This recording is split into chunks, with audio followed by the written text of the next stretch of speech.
Halo, kami dari kelompok 5 akan mempresentasikan mini proyek kami mengenai desain AC untuk truk sawit. Operasi truk sawit di lingkungan tropis membuat suhu kabin melonjak hingga 76 derajat Celcius. Karena itu, sistem AC yang efisien sangat krusial untuk keselamatan dan produktivitas pengemudi. Tujuan ini adalah menjaga suhu kabin tetap nyaman di 22 derajat Celcius dengan kapasitas 2 orang penumpang. Kabin disederhanakan menjadi balok dengan volume efektif 5,33 meter kubik. Nilai ini menjadi dasar perhitungan beban pendinginan atau cooling load. Beban panas utama berasal dari kedekatan engine bay dengan lantai kabin. Temperatur lantai diasumsikan 60 derajat Celcius sebagai kondisi konservatif. Distribusi intensitas matahari di Indonesia bervariasi, dari 1,2 hingga 7,5 kWh per meter kuadrat. Hal ini mempengaruhi beban panas kabin di tiap wilayah. Radiasi matahari menembus kaca kabin dengan luas 4,2 meter kuadrat dengan intensitas rata-rata 4,2 kWh per meter kuadrat. Energi panas masuk sekitar 2,2 kWh per jam. Model ini hanya berbasis parameter kuantitatif dengan asumsi steady state, efisiensi konstan, dan fokus pada integritas akademis. Selanjutnya akan dijelaskan oleh rekan saya. Baik, sekarang saya akan melanjutkan mengenai cooling load analysis. Jadi cooling load itu merupakan laju energi pada sebuah sistem pendingin yang harus dibuang dari suatu ruang yang dikondisikan. Pada sistem ini, ruangnya tersebut adalah kabin dari truknya, dan pada cooling load analysis ini terdapat dua sumber panas yang berkontribusi pada kabinnya, yaitu external heat gain dan juga internal heat gains. External heat gains ini terdiri dari konduksi melalui panel body dari truknya dan juga solar radiation melalui kaca. Lalu internal heat gains-nya terdapat dari occupants dan juga ventilation atau infiltration. Pertama, untuk cooling load analysis mengenai solar radiation. Jadi pada analisis ini terdapat 4 asumsi. Yang pertama, asumsi ini tidak menggunakan dekomposisi orientasi sudut pandang matahari yang dinamis dan rumit. Jadi hanya mengambil asumsi skenario terburuk di mana intensitas radiasi matahari diambil pada nilai maksimum. Terus yang kedua, steady state. Yang ketiga, tidak ada data luas kaca samping sehingga diasumsikan total luas kaca samping adalah setengah dari luas kaca depan. Dan juga transmissivity-nya ini didapatkan dari sebuah web di mana untuk vehicle otomotif standar ini harus 70% atau lebih. Jadi di sini diambil transmissivity-nya 0,7. Lalu ini ada data irradiance, solar irradiance di Riau. Jadi karena kebanyakan kebun sawit itu ada di Riau, kami pilih kebun sawitnya yang di Riau. Dan di sini dilihat pada jam 12.30 itu solar irradiance paling tinggi sekitar 917,6 watt per meter persegi. Dan ini perhitungannya eh, menggunakan rumus G solar dikali A glass dikali tau atau transmissivity dan didapatkan sekitar 1388 watt. Lalu selanjutnya, cooling load analysis yang selanjutnya adalah mengenai konduksi dari panel body. Jadi bodi kendaraan truk ini kan pada umumnya tersusun dari lembaran baja tipis dengan lapisan cat sebagai pelindung. Dan pada spesifikasi Hino disebutkan bahwa struktur utama menggunakan high tensile steel yang secara umum juga digunakan pada panel bodi kendaraan komersial. Dan pada dalam kabin kan biasanya terdapat juga lapisan isolasi setelah baja. Dan hasil pengamatan kami pribadi itu terasa seperti busa dan kami mengasumsikan itu merupakan polistiren sehingga perhitungan U dapat dilakukan sebagai berikut. Nah, ini rumusnya U sama dengan 1/sekian-sekian dan ini untuk propertiesnya dari buku heat transfer dan didapatkan U-nya itu sekitar 0,83 watt per meter persegi kuadrat. Nah, dari U ini kami hitung masing-masing untuk bagian bodinya, bagian front, side, rear, roof, dan juga floor, didapatkan total itu sekitar 456 watt. Lalu selanjutnya cooling load analysis untuk internal heat gain-nya. Jadi di sini dari ASRE Standard 2013 Fundamentals, chapter 18, table 1, dikasih tahu kalau misalkan untuk occupants atau untuk people itu yang misalkan activity kategorinya seated at theater dan pada malam hari terus juga ada very light work dan segala macamnya dengan lokasi yang masing-masing juga ada dicantumkan total hitnya itu dan juga sensibel dan juga latennya disebutkan di situ.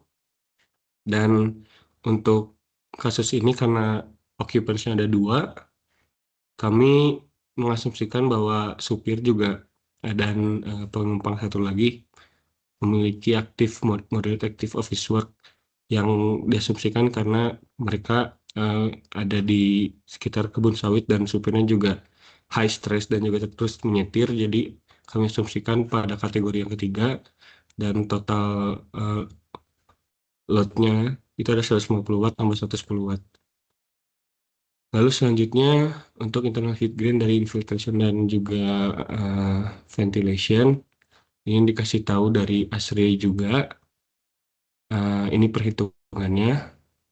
Lanjut saja. Dan ini untuk yang internal heat gain akibat latent heat karena rumusnya adalah M dot R dikali latent heat vapor dikali omega ambience dikurang omega cabin, ini absolute humidity. Terus ini dari data BPS Riau, lihat rata-ratanya yang paling tinggi itu 88% untuk ambientnya. Terus ini dari psikometri kalkulator dapatkan masing-masing humidity persen dan juga temperaturnya berapa. Dan dimasukkan ke rumus ini dapatlah 917,8 watt. Jadi cooling load totalnya 3220 watt.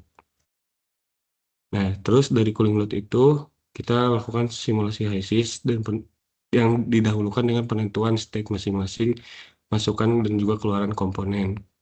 Nah, jadi proses desain siklus refrigerasi ini selalu dimulai dari dua hal, yaitu cooling load-nya berapa dan juga temperatur lingkungan tempat sistem beroperasi berapa. Namun bahwa pendinginan ini atau cooling load ini tidak digunakan untuk menentukan temperatur pada setiap komponen, melainkan hanya untuk target akhir sistem. Jadi temperatur udara luar dan kabinlah yang akan menjadi parameter penting untuk menentukan temperatur refrigeran di dalam pipa. Jadi target lingkungannya karena temperatur kabin 20 derajat Celcius dan temperatur ambiennya 45 derajat Celcius dan kami memilih refrigerannya R134A dengan alasan-alasan sebagai berikut yang terdapat di PowerPoint. Nah, kita lanjut untuk penentuan state-nya. Jadi awal mulanya adalah kami memilih dari temperatur evaporatornya berapa. Nah, dari berbagai rekomendasi praktis itu untuk menentukan temperatur evaporator saturation yang ada di pipa evaporatornya itu bisa didapatkan dengan temperatur air. Di air itu temperatur yang kita harapkan di kabin berapa dan juga data approach-nya berapa. Data approach ini berkisar 8 sampai 15 derajat Celcius dan kami memilih 10 derajat Celcius di 22 dikurangin 10 12 lalu kita buatin aja jadi 10 derajat Celcius untuk evaporation state-nya. Terus saturasinya ini sekitar 4,1525 bar dari tabel termo yang ada di buku Moran. Dan ini merupakan batas bawah eh, tekanan sistem kita. Lalu selanjutnya untuk menentukan temperatur kondenser, kita tentukan temperatur pengumpulan refrigeran saturasinya karena kondenser harus lebih tinggi dari udara agar panas dapat didispersikan ke lingkungan. Dan temperatur condensed saturation itu kita tentukan 60 derajat dengan rumus yang sama juga dengan delta type approach itu dan saturasinya 16,813 bar. Ini merupakan batas atas pressure dari sistem kita. Lalu untuk mendapatkan M dot-nya, ini dibantu dari HISIS, kita cari, dilihat di expansion valve, itu untuk masukannya itu kan keluar dari kondenser. Keluar dari kondenser itu udah subcooled dengan temperatur 57 derajat Celcius dan P saturasi yang di 16,813 bar. Terus keluarnya itu jika kita ingin membalikan ke pressure awal sistem, pressure bawah sistem, itu didapatkan temperaturnya 10,16 derajat Celcius, terus dicari dari tabel termo yang ada di buku atau pakai kalkulator yang ada di internet, didapatlah M dot itu sekitar eh, M dot sekitar 0,8958 kilogram mol per hour. Nah ini eh, simulasi HISIS-nya kurang lebih seperti ini PFD-nya. Dan juga didapatkan di sini bisa dilihat untuk Q evaporator itu sesuai dengan desain 3,2 kilo. Lalu untuk kompresornya itu didapatkan 1,013 kilowatt. Lalu selanjutnya untuk Q condenser itu sekitar 4,217 kilowatt. Dan ini material streams-nya dan ini juga merupakan pH diagramnya. Lalu ada spesifikasi dari AC truk sawit tersebut. Yang pertama ada cooling duty sebesar 3,2 kW. Lalu refrigeran yang dipakai adalah R134A. Lalu untuk mass flow refrigeran yang dipakai sebesar 0,0315 kg per second. Lalu ada target temperatur kabin 25 derajat Celcius hingga ke temperatur ambien ekstrim sebesar 40-40 derajat Celcius. Selanjutnya adalah daftar komponen-komponen yang memiliki spesifikasi tersebut.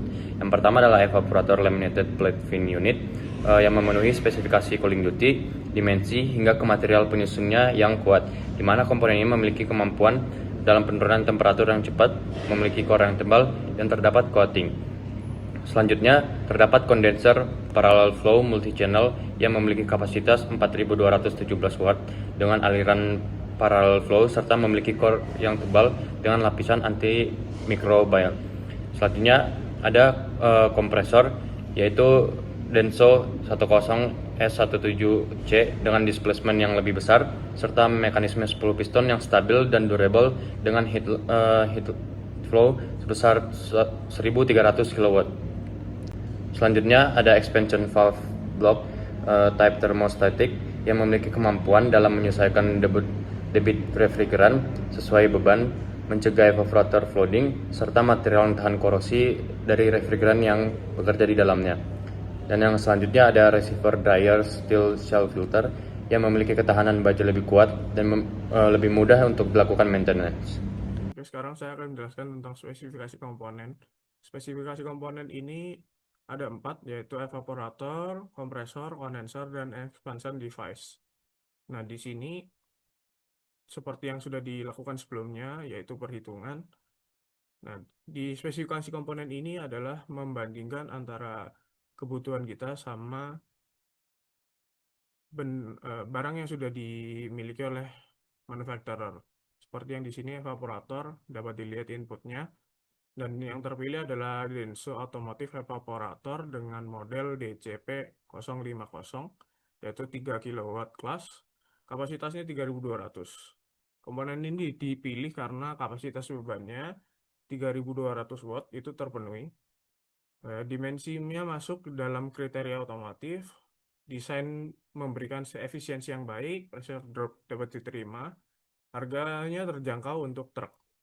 Terus yang selanjutnya ada kompresor, yaitu yang terpilih adalah Sanden Electric Scroll Compressor dengan model STDA 100. Tipenya fixed displacement scroll, displacementnya itu tadi 100 cm3 per revolution. Komponen ini dipilih karena memenuhi required displacement, yaitu 100 cm3. Kapasitasnya udah melewati dari kebutuhannya 3220 watt. Elektrik motor juga lebih baik untuk operasi konstan. Variable speednya lebih baik dalam efisiensi, modern desain baik tersedia di pasar. Garansinya juga diberikan untuk aplikasi truk. Selanjutnya kondenser yang terpilih adalah Denso Automotive Condenser dengan kode DCP040 dengan kelas 4,5 kW. Kapasitasnya 4800 watt. Nah, untuk komponen ini dipilih sendiri karena kapasitasnya sudah melebihi dari kebutuhannya.